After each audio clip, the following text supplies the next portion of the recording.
Ang tatay kong sugarol.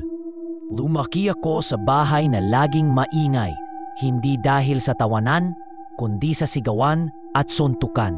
Si tatay kilala sa baryo bilang sugarol. Lagi siyang nasa sugalan at pag-uwi, dala niya ay galit at lagim. Isang gabi, natalo siya ng malaki, uminom, nagwala. At nang magdilim ang isip niya, kami ng nanay ko ang sinisi. Pero ang kakaiba, kinabukasan, nakita namin si tatay, nakaupo sa lamesa, maputla, hawak ang baraha. Pero ang baraha, puro itim. At sa likod niya, may mga aninong parang nakangisi. Simula noon, bawat gabi naririnig ko si tatay. Naglalakad at susugal mag-isa.